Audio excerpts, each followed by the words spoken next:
নাকি আপনারা বলেন তেলের দাম তো অনেক বেশি হুজুর, এই তেল টেল দিয়ে আজ পারতাম না?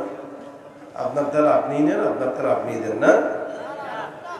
সবকিছুর দাম বাড়ছে আমাদের সমাজে, তেলের দামও সেইভাবেই বাড়ছে। আপনাদেরকে যদি আমারও তেল মারা লাগে তাহলে আমার অবস্থা বেগতিক হয়ে যাবে। কি আওয়াজ দিবেন? তেল দেওয়া লাগবে না? তেল ছাড়া মাথায় তেল মারিয়া ফায়দা নেই যে লুটিয়া, তেল বিনা চলে না দুনিয়া।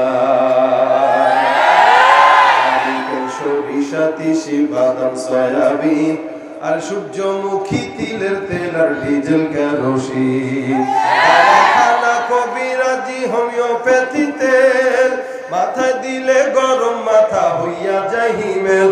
আবার গন্ধ তেলে গিন্নির পরা খুশিতে যায় ভরিয়া, তেল বিনা চলে না দুনিয়া, বাইরে তেল বিনা চলে না দুনিয়া। অসুস্থ বা রোগী হইয়া যাবেন ক্লিনিকে, আর সেখানেতেও তেলের বাহার দেখবেন চারিদিকে। তেল মানে কি বুঝেন তো? কি বলেন? আরে কথা কয় না, আর জোরে কোন? এই তেল সব জায়গায় লাগে না? লাগে না? অসুস্থ বা রোগী হইয়া যাবেন ক্লিনিকে, সেখানেতেও তেলের বাহার দেখবেন চারিদিকে। ডাক্তার মিস্টার সাংবাদিক কোন তেলের পাগল সবাই, তেল পাইলে সবাই যেন ডাকে নতুন জামাই। ডাক্তার মিস্টার সাংবাদিক কোন তেলের পাগল সবাই, তেল পাইলে সবাই যেন ডাকে নতুন জামাই। আবার তেল পাইলে নেতা খুশি সত্য মিথ্যা ভুলিয়া, তেল বিনা চলে না দুনিয়া, ভাইরে তেল বিনা চলে না দুনিয়া। যারা বুঝে এক ফোঁটা তেল অনেক দামি ভাই, আরে অজাগাতে কলস কলস কোনো দাম তার নাই। জায়গা বুঝে এক ফোঁটা তেল অনেক দামি ভাই, আরে অজাগাতে কলস কলস কোনো দাম তার নাই। নির্বাচন বাঁচে আর পেতে তেলের জুরি নাই, তেল মারাতে পটু যিনি তিনি চেয়ার পায়। নির্বাচন বাঁচে আর পেতে তেলের জুরি নাই, তেল মারাতে পটু যিনি তিনি চেয়ার পায়। আবার তেলের কাছে পুলিশ কাতর, মন্ত্রী এমপি সব মিয়া, তেল বিনা চলে না দুনিয়া, ভাইরে তেল বিনা চলে না দুনিয়া। তেল আরো লাগবে? চলবে তো এই তেলেই? আওয়াজ শেষ পর্যন্ত থাকবে ইনশাআল্লাহ। শরীর একটু গরম হয়েছে এখন? ভাব হয়েছে নি? ভাব কতটুক হয়েছে এটা আমি আরো আমার নির্দিষ্ট সময়ের ভিতরে বুঝে নেব। আপনাদের এই ভাব যদি এরকম থাকে তাহলে দুই একটা সঙ্গীত চলবে, আর যদি না থাকে কোনো সঙ্গীত ছাড়া আজকে বিরিয়ানি দেবে। বিরিয়ানির সঙ্গীত সালাদ সহ হবে না, সালাদ ছাড়া হবে? সালাদ সহ দেখা যাক, আল্লাহ আমাদের আওয়াজকে কবুল করুন। দেখেন, প্রত্যেকটা মানুষ আমরা দুনিয়াতে এই যে যা করতেছি এগুলো কার জন্য করি? আল্লাহর জন্য। যদিও অনেকের অনেক নিয়ত থাকে, কিন্তু মাকসাদ মূলত এটাই হওয়া উচিত যে আমাদের এখান থেকে যেন হেদায়েতের রাস্তা বের হয়, নাজাতের উসিলা হয়। আমরা নামাজ পড়ি 5 ওয়াক্ত, অনেকে রোজা রাখি, অনেকে এর চেয়ে বেশি ইবাদত করি, অনেকে অনেক ইবাদত করি, বন্দেগী করি, সবকিছু করি, কিন্তু আমি নিজেও জানি না যে আমার ইবাদত গুলো সময় সময় আস্তে আস্তে নষ্ট হয়ে যাচ্ছে। যে কোনো একটা কিছু আমি যে ইবাদত গুলো করতেছি এগুলো খেয়ে ফেলতেছে, এটা আমাদের জানা নাই। অথচ নামাজ 5 ওয়াক্ত ঠিক আছে, রোজাও ঠিক করি, মানুষের সঙ্গে মুআমালাও ঠিক করি, কাউকে কষ্টও দেই না, কিন্তু ছোট্ট একটা কাজ যেটাকে আমি কোনো গুনাহই মনে করতেছি না, এমন একটা কাজের কারণে আমার নামাজ, রোজা, ইবাদত যা কিছু আছে সব নষ্ট হয়ে যাচ্ছে। এটা আমাদের অজান্তে আমরা বুঝতেও পারতেছি না। সেই জিনিসটা কি, এই বিষয় নিয়ে আজকে আলোচনা করব। আল্লাহ পাক রব্বুল আলামিন কোরআনের ভিতরে বলেন, আম ইয়াহসুদুনান নাস আলা মা আতাহুমুল্লাহু মিন ফাদলিহি। তারা কি সেই ব্যাপারে হিংসা করে আমি আল্লাহ আমার বান্দাদেরকে যে সমস্ত ফজল করমে নিয়ামত দান করেছি। অর্থাৎ আল্লাহ পাক কিছু কিছু মানুষকে টাকা বেশি দান করে, কাউকে সম্পদ একটু বেশি দেয়, কাউকে সৌন্দর্য বেশি দেয়, কাউকে ইলম বেশি দেয়, কাউকে গলার সুর বেশি দেয়, এখন কিছু কিছু মানুষ আছে এই নিয়ামতগুলো দেখার পরে সহ্য করতে পারে না, হিংসায় জ্বলে। সে কেন ক্ষমতা পাইলো, আমি কেন পাইলাম না, এবার তার দলের লোককে মারতে হবে, তাকে দমাইতে হবে।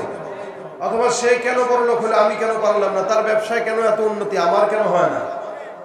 এই সমস্ত বিষয় নিয়ে মাথার ভিতর 24টা ঘন্টা পেরেশানি আর হিংসা। মানুষের সাথে হিংসা করেওয়ালা কিছু মানুষ এই সমাজে আছে না? এই জন্য আল্লাহ পাক রব্বুল আলামিন কোন বান্দাকে যখন নিয়ামত দেয়, এটা আল্লাহ পাকের পক্ষ থেকে ফজল ও করম, আল্লাহ পাকের রহমত। আপনি যদি এখন সেই মানুষের ব্যাপারে হিংসা করেন তো বুঝতে হবে আল্লাহর ফজল দয়ার বিরোধিতা করলেন আপনি। কথা এখনো বুঝেন নাই? অর্থাৎ কেউ আপনাকে, আল্লাহ পাক আপনাকে সম্পদ দিল, আবার আপনার সম্পদের কারণে আরেকজন আপনার প্রতি হিংসা করে। এই হিংসা করার মানে হলো এটা যে আল্লাহর ভুল হয়েছে, উচিত হয় নাই তাকে সম্পদ দেওয়া, মানে আল্লাহর ফয়সালার বিরুদ্ধাচারণ করা। এই জন্য আল্লাহ পাক বলেন তারা কি হিংসা করে আমি আল্লাহ আমার বান্দাদেরকে যা দেই। আবু হুরায়রা রাদিয়াল্লাহু তাআলা আনহু রাসূল করিম সাল্লাল্লাহু আলাইহি ওয়াসাল্লাম ডাক দিয়া বলেন, ইয়াকুমুল হাসাদ ফা ইন্নাল হাসাদ ইয়াকুলুল হাসানাত। নামাজ 5 ওয়াক্ত চলতেছে, রোজা ঠিকমতো চলতেছে, ইবাদত ঠিকমতো চলতেছে, দান সদকা ঠিকমতো চলতেছে, হর কাজ ঠিকমতো চলতেছে। এ আবু হুরায়রা, তোমার সমস্ত নেকের কাজগুলো খেয়ে ফেলতেছে একটা জিনিস, সেটা হলো হিংসা। কিভাবে খায় জানো? আগুন যেভাবে লাকড়িকে ধ্বংস করে দেয়, জ্বালিয়ে পুড়িয়ে ভস্ম করে দেয়, তোমার হিংসার কাজটাও কিন্তু তোমার সমস্ত নেক আমলকে জ্বালিয়ে পুড়িয়ে তারপরে ছারখার করে দেয়, যেটা তুমি নিজেও জানো না। আগুন 2 প্রকার ভাবে জিনিস পোড়ায়। কিছু আগুন আছে খুব তাড়াতাড়ি জিনিস পুড়িয়ে দেয়, আবার কিছু আগুন আছে আস্তে আস্তে পোড়ায়। যেমন ইটের ভাটার আগুন, এটা আস্তে আস্তে পোড়ায়, মাস ব্যাপী জ্বলতে থাকে, আস্তে আস্তে ইটকে পুড়িয়ে পুড়িয়ে শক্ত বানিয়ে দেয়। আবার কেরোসিন ঢেলে কিছু আগুনে যদি কাঠে আগুন জ্বালান, ওইটা আবার দ্রুত জ্বলে জ্বলে ছাই হয়ে যায়। তো হিংসা নামক ব্যাধি যেটা, এটা মানুষকে আস্তে আস্তে পুড়িয়ে পুড়িয়ে তারপরে তাকে হত্যা করে ছাড়ে, তার নেকগুলো নষ্ট করে ছাড়ে, তাকে বাঁচতে দেয় না ঠিক মতো, তাকে ঘুমাইতে দেয় না ঠিক মতো। দেখবেন এসি রুমে ঘুমাইতেছে, এরপরেও ঘুম নষ্ট। বলে কেন? অমুকের কেন এত উন্নতি হইলো, আমি কেন পারলাম না, এটা হলো তার কাজ। এই জন্য জায়গায় জায়গায় হিংসা শুরু করে। দেবর ভাবি অথবা যায় যায় একজন আরেকজনকে তাবিজ করে, শুধুমাত্র হিংসার বশত হয়। আমার শ্বশুর তার মহব্বত করে, আমারে কেন মহব্বত করে না? যেমন নাকি ইউসুফ পয়গম্বরের ব্যাপারে হিংসা করেছিল। ইউসুফ পয়গম্বরের ভাই, এরা 11 ভাই ছিলেন, 11 ভাইয়ের ভিতরে 10 জনই হিংসা করে। কেন? বলে বাবা ইউসুফকে মহব্বত করে, আমাকে কেন করে না, আমাদেরকে কেন করে না। কিন্তু ইউসুফ পয়গম্বরকে মহব্বত ইয়াকুব নবী কেন করে, এটা তো ইয়াকুব নবী জানে, এছাড়া কেউ জানে না। কারণ ইউসুফ নবী সাধারণ কোনো মানুষ না। স্বপ্ন দেখেছেন কি, ইন্নী রাআইতু আহাদা আশারা কাওকাবা ওয়াশ-শামসা ওয়াল-কামারা রাআইতুহুম লি সাজিদিন। ইউসুফ পয়গম্বর স্বপ্ন দেখার পর বাবাকে ডাক দিয়া বলে, পিতা আমি স্বপ্নের ভিতরে দেখলাম আহাদা আশারা কাওকাবা, 11টা নক্ষত্র, এরা আমাকে চন্দ্র সহ সূর্য সহ এরা দুনিয়ার জমিনে আমাকে কেমন যেন সেজদা করতেছে, আমাকে সেজদা দেয়। বাবা ইয়াকুব নবী বুঝে গেলেন আমার পয়গম্বর, আমার বাচ্চা ইউসুফ পয়গম্বর যদিও সাধারণ বাচ্চা, কিন্তু এই ইউসুফ নবীকে, ইউসুফ বাচ্চাকে আমার আল্লাহ পাক রব্বুল আলামিন আমার পরবর্তী নবী হিসেবে ঘোষণা করবেন। যার কারণে ইউসুফ পয়গম্বরের প্রতি আলাদা মহব্বত, আলাদা ভালোবাসা, আলাদা প্রেম, আলাদা টান, যেটা অন্য 10 জনের প্রতি নাই। যার কারণে অন্য 10 জনের ভিতরে হিংসা। অন্য 10 জন ডাক দেয়া বলে, কোথায় ইউসুফকে আর আমাদের টিকতে দেওয়া যাবে না, কারণ আমাদের পিতা ইউসুফকে অনেক বেশি মহব্বত করে। যার কারণে ইউসুফের প্রতি মহব্বত দূর করার জন্য হলে তার সঙ্গে আমাদের হিংসা করা দরকার। ভাইরা, আপনাদের যদি সুযোগ হয় একটু সামনের দিকে আগায় যান, একটু সুযোগ হলে সামনের দিকে আগায় যান। আর আপনারা যারা আছেন জায়গা থাকলে একটু বসেন, কিছু মানুষের দেখতে কষ্ট হইতেছে, জায়গা যেখানে আছে একটু সামনের দিকে আগায় যান, সামনের দিকে আগানো সম্ভব হলে আগান, যে যেখানে আছেন সেখানে বসে যান, বারবার বলার জন্য বলেন না আমাকে, যতটুকু সম্ভব আগায় যান। স্বেচ্ছাসেবক ভাইরা, যুবক ভাইরা এখানে যারা দাঁড়িয়ে আছেন এদেরকে বসায় দেন। ভাই আপনারা বসেন, বসে যান। অনেক ক্যামেরা আছে, কি কারণে মোবাইল আপনারা ভিডিও করতেছেন? আপনাদের মোবাইলের চেয়ে ক্যামেরার ভিডিওগুলো অনেক সুন্দর এবং উন্নত মানের, এবং এগুলো আগামীকালই আপনারা ইন্টারনেটে পাবেন। এরা এক একজন নিজেদের খরচ করে এখানে আসে ভিডিও করার জন্য, আপনাদেরকে দেখানোর জন্য। আপনাদের মোবাইলে যদি ভিডিও করা লাগে তা ক্যামেরা আসার দরকার ছিল কি? আপনারাই করতেন। এজন্য বারবার ডিস্টার্ব না করেন, জায়গা যেখানে আছে ওখানে বসে যান। যে কারে বললাম এখনো ভিডিও করেন, মোবাইল দিয়ে বসেন। আমার শরীরের নাই জুতেরা আমার সাথে করতেছে ভাইজদের। এই বললাম বসো না কেন? পিছন থেকে একটু সামনে যতটুকু সম্ভব আগায় যারা আগায় যান। আর যদি কেউ পরে আসে এরা দাঁড়ায় দাঁড়ায় শুনবে, কারণ আমাদের দেশে অসংখ্য মানুষেরা যখন গানের মেলা হয়, প্যান্ডেল হয়, ওখানে ঘন্টার পর ঘন্টা দাঁড়ায় দাঁড়ায় ওগুলো শুনে। তখন যদি পা ব্যথা না হয়, এখন পা ব্যথা হবে তো ওখানে শুনতে পারলে এখানেও পারবে, ঠিক না? এটা গানের প্যান্ডেল না ওয়াজ মাহফিল? গানের প্যান্ডেলের চেয়ে দাম কম না বেশি? জোরে কান। গানের গলি শুনি মোরা ফাইটা যায়, বুক ফাইটা যায়, এইভাবে গাইতে গাইতে জাহান্নামে চলে যায়। গানের গলি শুনি মোরা ফাইটা যায়, বুক ফাইটা যায়, এইভাবে গাইতে গাইতে জাহান্নামে চলে যায়। ঢোল তবলার গান বাজনার কবরে পাবি সাজা, দিন ইসলামের পথে তোমরা চলো রে সোজা, দিন ইসলামের পথে তোমরা চলো রে সোজা। ঠিক না? ইসলামের জন্য দাঁড়িয়ে থাকতে রাজি আছি না নাই? আল্লাহ দাঁড়িয়ে থাকাই, বসে থাকা, কষ্ট করা সব ইনশাআল্লাহ নাজাতের উসিলা বানায় দেখ, বলেন আমিন। তো ভাইরা, ইউসুফ পয়গম্বরকে হিংসা করে 10 ভাই পরামর্শে বসলো কি করা যায়। একজন আরেকজনের সঙ্গে পরামর্শ করে ইউসুফকে একদিন খেলার ছল নিয়ে কোনো এক জায়গায় নেওয়া লাগবে। কি করা যায়? বলে চলো জঙ্গলের ভিতরে ইউসুফকে নিয়ে যাই। আমরা ইউসুফকে কোনো মতে যদি বের করে নিতে পারি, কারণ ইউসুফ 24 ঘন্টা থাকে বাবার সঙ্গে, বাবার থেকে ইউসুফকে আলাদা করা কষ্ট। কিন্তু ইউসুফকে একবার যদি এখান থেকে আলাদা করতে পারি, তাহলে কোনো একটা জঙ্গলে নিয়ে ফালায় দিয়ে আসবো, নদীতে ফালায় দিয়ে আসবো। বাবাকে এসে ডাক দেয়া বলবো বাঘে খেয়ে ফেলছে, তাহলে বাবা ইউসুফের প্রতি থেকে মন দিয়ে উঠায় আমাদের প্রতি মনোযোগ দিবে। দেখেন হিংসা মানুষকে কোথায় নেয়। এরা ডাক দিয়া বলি ক্বালু লা ইউসুফ আখুহু আহাব্বু ইলা আবিনা মিন্না ওয়া নাহনু উসবা ইন্না আবানা লাফি যালালিম মুবিন। এরা পরামর্শ করে আর বলতেছে আমাদের বাবা আমার থেকে আমাদের দিকে নজর দেওয়ার চাইতে ইউসুফের দিকে নজর দেয়। আমাদের বাবা গোমরাহ, নিজের বাবাকে গোমরাহ বলে। হিংসা যখন মানুষের ভিতরে কাজ করে তখন সে তাকে ছাড়া অন্য কাউকে ভালো মনে করে না, ঠিক কিনা?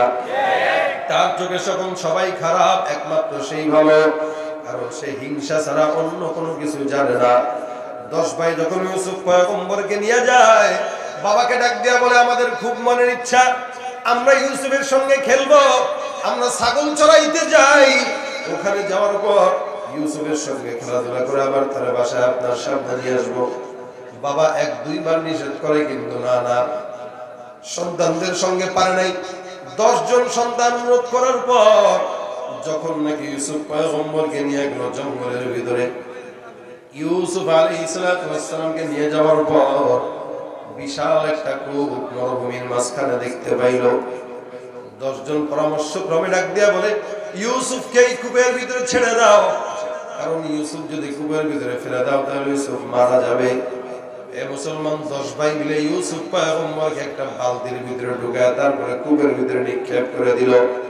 আমার আল্লাহ যদি কাউরে বাঁচাইতে চায়, আল্লাহ পাক রব্বুল আলামিনের সারা দুনিয়ার মানুষরা মিলে ওই বান্দাকে দুনিয়ার জমিন থেকে বিদায় করতে পারবে না।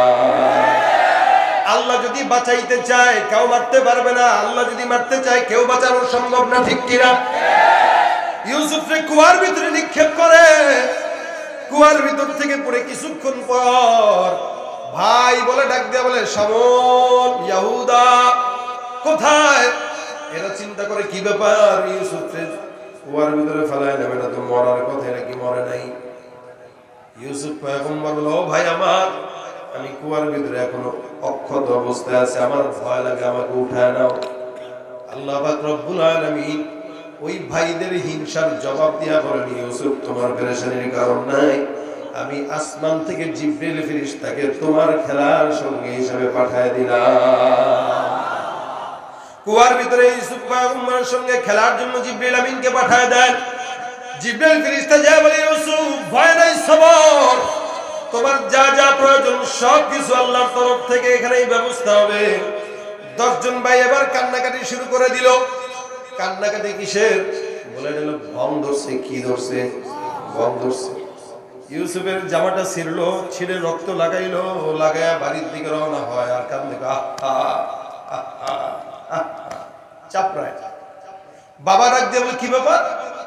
এক একজনের চেহারার এই হালত, বাবার সামনে যারা এবার দাঁড়ায় আছে, ও বাবার কোনো কথা নাই জবান দিয়া, আমাদের ভাই ইউসুফ আর নাই। এই যে জামাটা দেখেন, এই জামার ভিতরে ইউসুফ পয়গম্বরের রক্ত। তখনও তো ইউসুফ নবী হন নাই, বাচ্চা মানুষ। এই জামাটা তাকায় দেখেন, বাবা আমাদের কাছে আর কিছু নাই জামা ছাড়া। ইয়াকুব নবী আফসোস করে করে বলে, আরে এটা তো আমার ইউসুফের জামা। বলে হ্যাঁ। বলে ইউসুফ কোথায়? বলে ইউসুফকে জঙ্গলে রেখে আমরা ছাগল চড়াইতে গেলাম, এসে দেখি একটা হিংস্র প্রাণী ইউসুফকে খেয়ে দিয়ে জঙ্গলের দিকে টেনে নিয়ে গেছে, জামাটা রেখে গেছে। আল্লাহর নবী ইয়াকুব আলাইহিস সালাম বুঝা হয়ে গেল আমার সন্তানের সঙ্গে তারা অবিচার করলো। মন এতটাই খারাপ, আসমানের দিকে তাকায় কান্দে আর বলে, আল্লাহ, আমার ইউসুফের জিম্মাদারি তুমি তোমার কুদরতি হাতে নিয়ে নাও। মন এমন খারাপ হয়ে গেল, এখন একটার সঙ্গেও কথা বলে না। এরা মনে করলো ইউসুফকে যদি ওখানে ফেলা আসে আমাদেরকে মহব্বত করবে। এখন উল্টা হয়ে গেল, হিতে বিপরীত হয়ে গেল। এতদিন তাও কোনো মধ্যে একজনের সঙ্গে কথা বলে, একজনকে আদর করে। এখন ইউসুফ পয়গম্বরের এই ঘটনার উপরে একটার সঙ্গে আর কথা বলে না, সবগুলোর সঙ্গে কথা বলা বন্ধ হয়ে গেছে। আল্লাহ পাক রব্বুল আলামিনের পয়গম্বর ইয়াকুব আলাইহিস সালাম আর কিচ্ছু বলে না। দেখেন এই 10 জন ভাই কেবলমাত্র হিংসার কারণে ইউসুফ পয়গম্বরকে গভীর কুয়ার ভিতরে নিক্ষেপ করে চলে আসছে। এই কারণে রাসূল করিম সাল্লাল্লাহু আলাইহি ওয়াসাল্লাম বলেন, হে আবু হুরায়রা, দুনিয়ার সব মানুষকে জানিয়ে দাও তোমরা হিংসা থেকে বেঁচে থাকো। কারণ একটা কাঠকে, শুকনা লাকড়িকে যেভাবে আগুন জ্বালায় দেয়, প্রত্যেকটা মানুষের মনের হিংসাটাকে এভাবেই জ্বালাইতে থাকে। এই জিনিসটা কোত্থেকে আসলো? বলে দুনিয়া শুরু হওয়ার আগের থেকে এই হিংসাটা আল্লাহ পাক রব্বুল আলামিনের সাথে নাফরমানি করে একজন করেছে। সেই লোকটা দুনিয়ার কোনো বান্দা না, সে হলো ইবলিস। কে? ইবলিস। আল্লাহ পাক যখন দুনিয়া সৃষ্টি করেন নাই, সমস্ত দুনিয়া আসমান জমিন সৃষ্টি করার আগে রব্বুল আলামিন মানুষ বানাবেন। মানুষকে বানানোর আগে আল্লাহ পাক পরামর্শ করলেন ফেরেশতাদের সঙ্গে। পরামর্শ করার পর আল্লাহ পাক জমিন থেকে মাটি আনার জন্য ইসরাফিল আলাইহিস সালামকে দায়িত্ব দান করলেন। ইসরাফিল আলাইহিস সালাম জমিনে এসে ডাকতে বলে, জমিন মাটি দাও। কে চাইলো? বলে আসমানের রব আল্লাহ চাইলেন। কিসের জন্য? বলে আল্লাহ পাক রব্বুল আলামিন দুনিয়ার জমিনে মানুষকে বানাইতে চায়, এই জন্য জমিন তোমার থেকে মাটি চায়। জমিন ইসরাফিলকে ডাক দেয়া বলে, না না, আমি মাটি দিতে পারবো না, আমার থেকে মাটি নেওয়া যাবে না। বলেন তো আল্লাহর জমিনের যে মাটি আছে, এই মাটিটা সবচেয়ে বড় বিনয়ী। যদি মাটি বিনয়ী না হইতো, আমরা দুনিয়ার জমিনে আজকের মাহফিলে যতগুলা বাঁশ আপনারা লাগাইছেন, মাটি যদি বলতো এক এক বাঁশের বিনিময়ে 10,000 টাকা করে চাঁদা দেওয়া লাগবে, আমরা পারতাম নি দিতে? কত টাকা আর খরচ করতে? কিন্তু মাটি কিছু বলে না, মাটি একদম নরম। এই জন্য রাসূল করিম সাল্লাল্লাহু আলাইহি ওয়াসাল্লাম বলেন, মান তাওয়াযা লিল্লাহি রাফাহুল্লাহ। কোন বান্দা যদি আল্লাহর জন্য বিনয়ী হয়, আল্লাহ পাক রব্বুল আলামিন ওই বান্দার সম্মান ইজ্জতটা দ্বিগুণ বাড়ায় দেন। এই জন্য বিনয়ী হব কার জন্য? ভাইরা আমার, ইসরাফিল আলাইহিস সালামকে জমিন মাটি দিতে অস্বীকৃতি জানালো। এরপরে আরেকজনকে পাঠায়, তাকেও দেয় না। জিবরিলকে পাঠায়, জিবরিলকেও দেয় না। অবশেষে রব্বুল আলামিন আজরাইলকে ডাক দিয়ে বলেন, মালাকুল মউত, যাও যাও, জমিন থেকে আমি আল্লাহর হুকুমে কিছু মাটির টুকরা নিয়ে আসো, আমি আমার বান্দা বানাইতে চাই। যে আজরাইল আপনার আমার জান কবজ করে, সেই আজরাইলের কাছে আল্লাহ পাক রব্বুল আলামিন দায়িত্ব দেন। আজরাইল মাটির কাছে এসে ডাকতে বলে, নিষেধ করা যাবে না, খবরদার। আল্লাহ পাক বলছেন জমিন থেকে মাটি নেওয়ার জন্য বিশাল বড় উদ্দেশ্য, সেই উদ্দেশ্যটা তুমি বুঝবা না। অবশেষে কারো কাছে না দিলেও আজরাইল আলাইহিস সালামের কাছে জমিন মাটি দিল। আজরাইল আলাইহিস সালাম মাটি দিলেন, কিছু আমেরিকান মাটি, কিছু নাইজেরিয়ার মাটি, কিছু ইংল্যান্ডের মাটি, কিছু আমেরিকি বলে ভারতের মাটি, কিছু বাংলাদেশের মাটি। যার কারণে দেখবেন সারা দুনিয়ার মাটি একত্রিত করার পর আল্লাহ পাক রব্বুল আলামিনের কাছে নেওয়া হয়ে গেল। এই কারণেই তো আল্লাহ সারা দুনিয়ার মানুষের কিছু মানুষের কালার দিয়েছেন সাদা, কেউ কালো, কেউ লাল, কেউ আবার অন্য কালারের। মাটির কারণে মানুষের ভিন্নতা হয়, মাটির কারণে আদতের ভিন্নতা হয়, মাটির কারণে রঙের ভিন্নতা হয়। আল্লাহর কাছে মাটি নিয়ে গেল। আল্লাহ পাক রব্বুল আলামিন বলে, হে আদম, আমি আল্লাহ পাক রব্বুল আলামিন আদমকে বানাবো ফেরেশতার দল। সব কিছু আমি আল্লাহ বানাইলাম কিভাবে? ইন্নামা আমরুহু ইযা আরাদা শাইআন আন ইয়াকুলা লাহু কুন ফায়াকুন। আসমান বানানোর চিন্তা করলাম, বললাম হও, সাথে সাথে হয়ে গেল। জমিন বানানোর চিন্তা করলাম, বললাম হও, সাথে সাথে হয়ে গেল। পাহাড় বানানোর চিন্তা করলাম, বললাম হও, সাথে সাথে হয়ে গেল। আমার আল্লাহ যদি কোনো কিছু বানাইতে চায় আদেশ দেওয়া লাগে না, চাইলেই হয়ে যায়, চাইলেই হয়। আল্লাহ শুধু বলেন হও, সাথে সাথে হয়ে যায়। হে মুসলমান, দুনিয়ার জিন্দেগিতে যারা বলে আল্লাহ এই সমস্ত দুনিয়া এমনি এমনি হয়ে গেল, এই সমস্ত বেঈমানরা নাস্তিক ছাড়া অন্য কোনো কিছু হতে পারে না, ঠিক কিনা? সারা দুনিয়ার সৃষ্টিকর্তা একজন আছে না নাই? আসমান বানাইলেন, জমিন বানাইলেন, পাহাড় বানাইলেন, আমাদের মনের চাহত দিয়া দিলেন। আল্লাহ পাক রব্বুল আলামিন বলে, মুমিন, সমস্ত কিছু আমি আল্লাহ পাক রব্বুল আলামিন তোমাদের জন্য বানাইলাম। আসমানটা নজরে পড়ে, এটাও তোমার জন্য, জমিনটা পড়ে তোমার জন্য, পাহাড়টা পড়ে তোমার জন্য। আর তোমাকে আমি আল্লাহ মহব্বত দিয়ে বানাইলাম শুধুমাত্র একমাত্র কেবলমাত্র আমি আল্লাহর ইবাদতের জন্য, ঠিক কিনা? তুমি মিটাও সকল চাওয়া, দুদিন আগে পরে তোমার কাছেই সকল পাওয়া, সবই তোমার তরে। তোমার পথে চললে সবাই আসবে যে সুদিন, তোমার দয়ায় পূর্ণ আমার সারা দিন। কার দয়া? জবান খুলে বলেন আল্লাহু আকবার। আল্লাহ পাক ডাক দিয়া বলে, হে ফেরেশতার দল, আমি আল্লাহ আসমান জমিন যা কিছু আদেশ দিয়া বানাইলাম, আমি মানুষকে বানানোর ফিকির করলাম। মানুষকে কেমনে বানাবো জানো? বলে সমস্ত কিছু আমি আল্লাহ পাক রব্বুল আলামিন আদেশ দিয়া বানাইছি, কিন্তু মানুষকে আদেশ দিয়া বানাইবো না। আল্লাহ পাক রব্বুল আলামিন বলেন, ইয়া ইবনা আদম খলাকতুকা বিয়াদাই, হে বনি আদম, আমি আল্লাহ পাক রব্বুল আলামিন তোমার মতো বান্দাকে শুধুমাত্র মহব্বত দিয়ে আমি আমার নিজের কুদরতের হাতে বানাইলাম। সব কিছু আদেশ দিয়ে বানালেন আর আমাদেরকে নিজের হাত দিয়ে বানাইলেন। দাম বেশি না কম? যে জিনিসটা মানুষ নিজের হাতে বানায় এটার দাম কম থাকে না বেশি থাকে? বেশি থাকে। যার কারণে আশরাফুল মাখলুকাত, এই কারণে ফেরেশতার চাইতেও দামি, জিন্নাতের চাইতেও দামি, সৃষ্টিজীবের চাইতেও দামি, সবচাইতে দামি আল্লাহ পাক রব্বুল আলামিন মানুষকেই বানাইলেন। কিন্তু কথা হলো ততক্ষণ দামি যতক্ষণ বান্দার দিলের ভিতরে থাকবে ঈমান নামক দৌলত। যদি ঈমান না থাকে ওই বান্দার দাম আল্লাহর দরবারে এক আনাও নাই। যদি বান্দার ঈমান না থাকে, ইসলাম না থাকে, আল্লাহ পাক রব্বুল আলামিন বলেন, উলাইকা কাল আনআম, এরা তো গরুর মতো, এরা তো কুকুরের মতো, এরা তো শুয়োরের মতো। এদিক দিয়া বলতেছে দাবি, ওদিক দিয়া বলে কুকুর আর শুয়োরের মতো। কিভাবে বলে? আল্লাহ পাক রব্বুল আলামিন আপনাকে আমাকে বানাইলেন ইবাদতের জন্য। নামাজ পড়াইটা মুসলমানের কাজ না গরু ছাগলের কাজ? মুসলমানের কাজ। আমরা নামাজ পড়বো, এটা আমাদের কাজ। জিকির করব, এটা আমাদের কাজ। রোজা রাখবো, এটা আমাদের কাজ। কোনদিন কি কোন কুকুরকে দেখছেন নাকি টুপি মাথায় দিয়ে মসজিদে যাইতে নামাজ পড়তে? দেখছেন? কুকুরের নামাজ নাই, কারণ কুকুরকে আল্লাহ পাক নামাজ ফরজ করেন নাই। করছেন কাকে? মানুষকে। সেই মানুষকে যদি বলেন নামাজ পড়তে চলো, কোনো প্যান্টে সমস্যা আছে, আরে কথা কয় না, কি বলে? আমার প্যান্টে একটু সমস্যা, আজকে আপনি যান, আমি কালকে পরবো।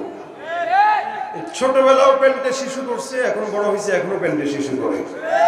হ্যাঁ, এইগুলোকে আপনারা বড় সাইজের প্যাম্পাস অর্ডার দিয়ে পড়াবেন, প্রতি প্যাম্পাস পর, তাহলে হিসু না করবেন। মুসলমান দাবি করে নামাজ নাই, মুসলমান দাবি করে রোজা নাই, মুসলমান দাবি করে ঈমান নাই, আখলাক নাই। যতই দাবি করেন, দাবির নাম মুসলমান হওয়া যায় না। ইসলাম, এটা মানার নাম হলো ইসলাম। ঠিক কিনা?